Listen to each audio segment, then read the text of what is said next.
Well, hey, good morning. So, not everybody has one of these in their house, but since I built my house, I put one of these in here, right? And because sometimes I kind of live out of my shop, I mean, because that's what makes sense. If I'm busy here working, and then I don't know if you can see it in the picture here, but there's a little eyelet like right here too.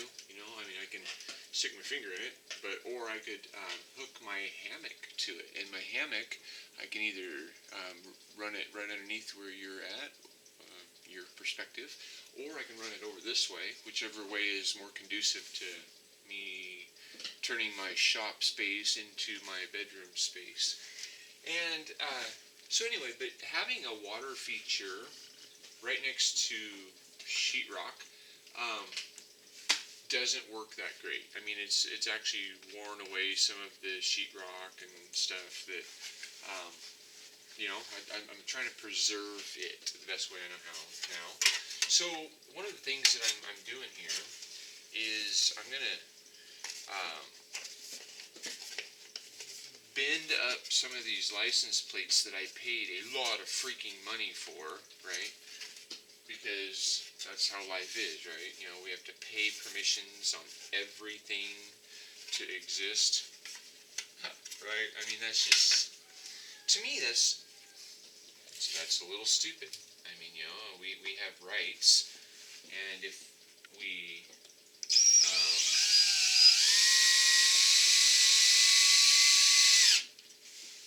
have rights, we shouldn't have to pay for them, right? I mean, because that makes sense. Should.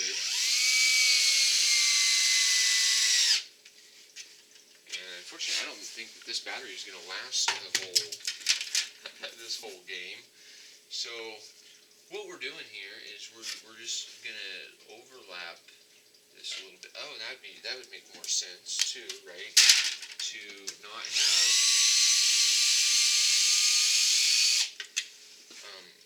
a screw on every level, but rather to make this screw and that screw. Are you kidding me?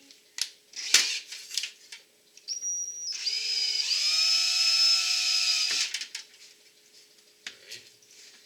And then if we bend that around like that, then that's kind of work good. And then if we do that like that, that's going to be kind of good, kind of more better. Now this wasn't really a license plate. I bought that in Maui. So, but all these ones with Washington, Colorado, and stuff, they were. I had to buy these. And, I mean, like these were hundreds of dollars, and sometimes, which is just nuts to me. I mean, that just does not make sense. That it should cost us hundreds of dollars to be able to exercise our rights.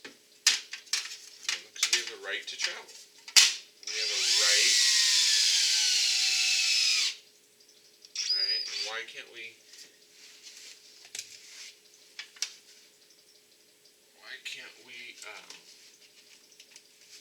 exercise those rights without having to pay somebody somewhere else because they said so, right? And I don't know, that kind of makes sense to me that that should be a normal thing, but I guess it really doesn't. There's a lot of people who they don't believe that is a legitimate deal. They say, Rob, you're just supposed to pay because somebody somewhere said so. And I'm like, well, I'm not really into that. I'm just really not into that. And I've got a lot of Supreme Court decisions, long-standing Supreme Court decisions, that substantiate my belief in that. And it doesn't even have to be a belief because it's a knowing, right? And when it's a knowing, it doesn't. Let's see. Is there a certain one that I like? Let's see. None of them are really cool numbers or anything. So, I mean, at least they should like OU812, huh? Or just crazy things that could happen in the world today. But basically, we're just using these as shingles, and that's what I'll be using the other ones as is shingles. Yeah, because they're really not beneficial for much beyond that, especially if you don't have that vehicle anymore, or you don't live in that state, because as soon as you don't live in that state anymore, they're not good. I mean, like as soon as I moved to Washington, within 2 weeks, seriously, within 2 weeks, I was pulled over, well, twice, and they're like, "What are you doing? What are you doing? Why are you here?" I'm like, "Whoa, dude, I just moved here." And they're like, "Well, you need to hurry up and get your plates and done." I'm like, "Holy shit!" I'm like, I had stopped by the police station because I had a bit of a background in law enforcement from the federal level, and I was like, "Oh, okay, well, this would be a good career move for me to get involved locally." And then when I realized that the local cops were the real domestic threats to our freedom. I mean, nobody, only in Saudi Arabia when I was there and I wasn't praying at the right time, and I was walking around while they were praying, did they come at us and they're pointing guns at us and they're saying, "Get in the alley." I'm like, "Okay, fine, all right. I understand that you guys are really, really believing in certain things, so we'll honor that." But yeah. So anyway, these cops, local cops, they will damn near shoot you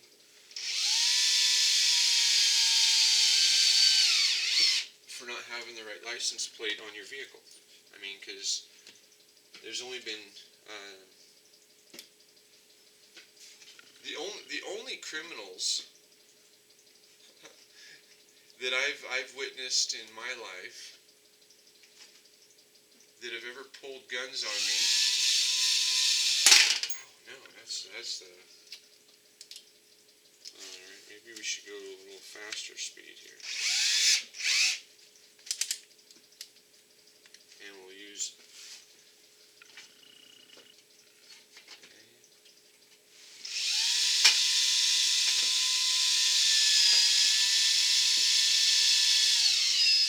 Yeah, the only criminals that have put a gun in my face have all had badges on and they look like cops. Because if a normal criminal would have put a gun in my face, I would have done everything I can to stop them from doing that, right? But when a cop does it, you know that there's a huge gang behind them that will come after you. And they will come after you with a vengeance. I mean, even if you were just defending yourself against their gang member that pulled a gun on you, they will come and make sure that you never do that again.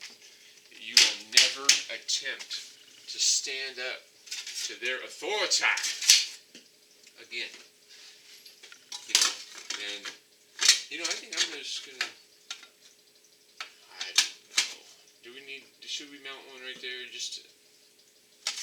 I don't think so. Anyway, yeah. So this now is going to work better than it used to at keeping water off this wall. And let's see. It only cost me 1, 2, 3, 4.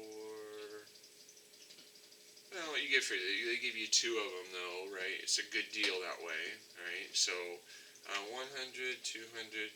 This right here only cost me like $300.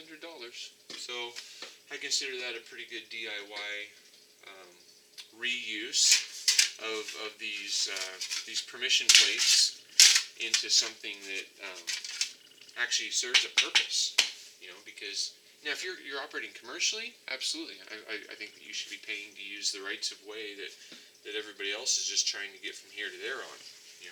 You know, especially if you're going to clog up the road with heavy trucks or slow moving or um, something that stops frequently and gets in our way. And they should be making sure that all of the rules of the road are followed. But I mean, if you're just trying to get from here to there, you should really be left alone, and you should be able to get from here to there using the public rights of way. That's the thing. We're not educated on these things. These rights of way existed before the roadways existed, and they coexist. Right? They still exist. They still coexist right now, because if you have the right to be able to get from here to there, um, you're going to use a public right of way, so that way you're not trespassing on other people's property, or you're not destroying the environment, right? And you're getting there in the most efficient way possible. And then they've, for commerce though, so for commerce, it isn't that I'm just trying to get from here to there. I need to know where that is, because I'm being paid to deliver things here or there, right? And so I have a license plate to be able to drive, which is a commercial activity, over a roadway, which is a commercially aligned deal. I mean, because you don't really need to name a right of way, right? It's just that that's where you're going. But you need to name a roadway, so that way if you don't know where you're going, you can get there, right? And you should have numbers associated to it, so that way you can get to the right one, right? Because you don't even know where you're going. You're just going to where the invoice says so, right? And there is a difference, right? The roadways are commercial. The right of ways are for private people traveling. And the Supreme Court has this as a truth and a fact. But yet, when I've told the police officers who are an assumption that I'm operating in commerce and under their jurisdiction, they laugh like they're retarded. Like they're retarded. Yeah. Because you can either be advanced and knowledgeable, or you could be retarded and in ignorance, right? Because it's not that I don't think that they have the capacity to understand it, but they are operating in ego, and they've already been taught everything they need to know to put you in front of a judge and to steal money from you. And if you're not okay with that, then they're taught enough to be able to use violence to put their hands on you, even when you haven't harmed anyone, and throw you in a cage and present you in front of a judge. So ego kind of gets in the way of them learning, because ego already thinks that they're right. And when I had a sheriff accuse me of being a constitutionalist, I responded to him. I said, "Aren't you supposed to be?" I said, "Aren't you supposed to recognize what the limitations of government are and work to enforce that, so that way the people of your county are protected and served?" He didn't really know what to say about that. He's like, "Well, we've been doing it like this for a long time." I said, "Yeah, I know, but that doesn't make it right." And you know what? He before this, he even threatened that if we were on a public road, which we weren't, we were on a private road. We were on a private road, and he assumed my guilt and pulled me over using emergency lights and sirens to be able to do it. And then when he got up to my vehicle, he said, "Oh, never mind," because he was wrong. I had the correct permission stickers to be driving a vehicle that was intended for farm use and local use on my vehicle, but yet he accused me of having a sticker that was too small for him to read when he drove by, and he thought the car was stolen. I said, "No, it's not stolen. Why would you assume that it's stolen?" I said, "Did somebody report to you that a shitty old white Subaru has been stolen?" Right? No, nobody did that. So you assumed my guilt. You violated the due process of law. You used emergency lights to pull me over where you don't have jurisdiction.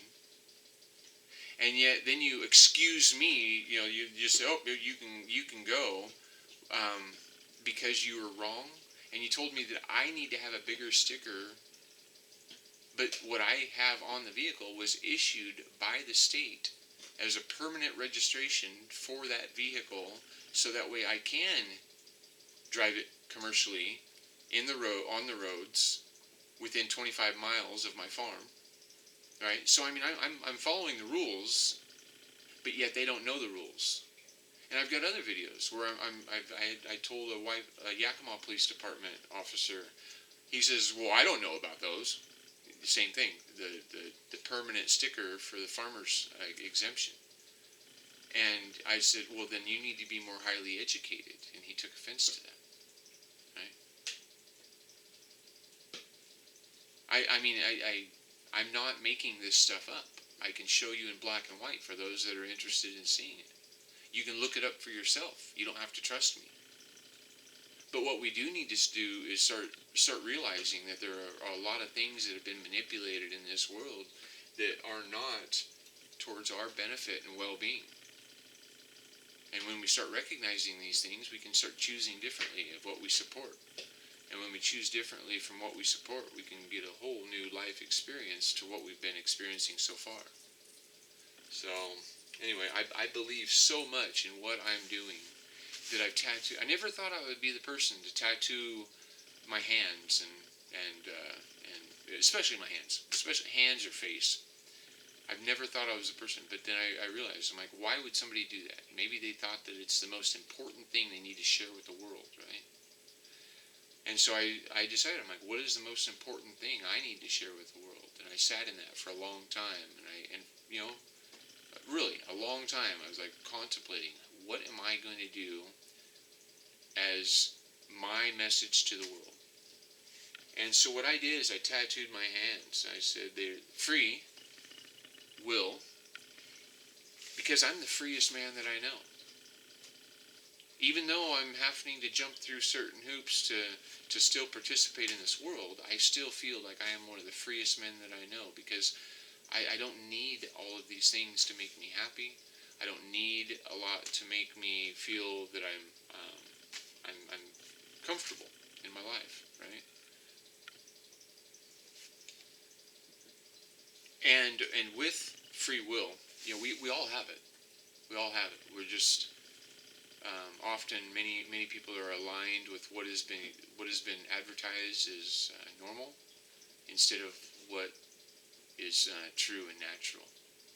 So I've even built my ministry on it. It's called Free Will Ministry. You can check that out, or you can check out my YouTube page. Or YouTube channel. Sorry, that is called Free Will. All right, because that's pretty suitable.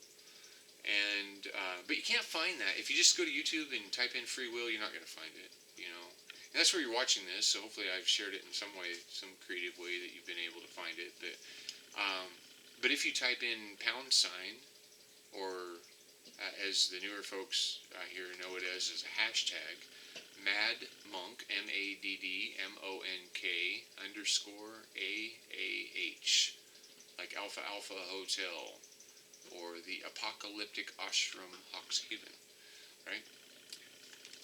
If you type that in, then it'll come up. But if you just type in free will, YouTube will send all sorts of things your way saying how it doesn't exist. Everything has been determined. Everything is in control. And you are just a slave of this skin suit. And so, because somebody somewhere said so, you better obey. But you know what? I don't think that's the way we're supposed to be here. So, anyway, I really would appreciate, though, if you would like and share and subscribe this, because the people who are benefiting off of ignorance and complacency to evil, they don't share much of this for me. They don't put me at the front of the page. But anyway, yeah. Oh, an article. There was an article a few years ago. If you type in "free will," Yakima Herald, an article came up where I was the front page. I was front and back page, because a reporter met me and said, "Wow, you're pretty interesting. Can I talk to you some more?" I was like, "Yeah, all right." And she asked, "Well, can I do an article about you?" And I said, "Well, yeah, all right, I suppose." And so her and a photographer came for a few days, and they a few days. It did take a few days, just a few hours, but we walked around. We talked for a bit, and after a few weeks, she called me up and she says, "Hey, it's going to go to print." I'm like, "Oh, okay, that's cool." And she's like, "Yeah, it'll be on Friday, so you probably want to get you a copy." I was thinking, I'm like, all right, well, yeah, it'd be something cool to hang on the wall. It'd be a little blurb back by the obituaries, and some dude on the hill is doing some stuff. But when I got up there to the station to buy the paper, it was front page. I was like, holy shit! I was looking at it, and it was also the back page, and I'm like, wow, what a gift, right? I feel really blessed. Lex Talamo, she did a fantastic job. I mean, after just a couple of hours of walking around, she really grasped the reality of what it is to be me, and yeah, and she shared it in a very artistic way.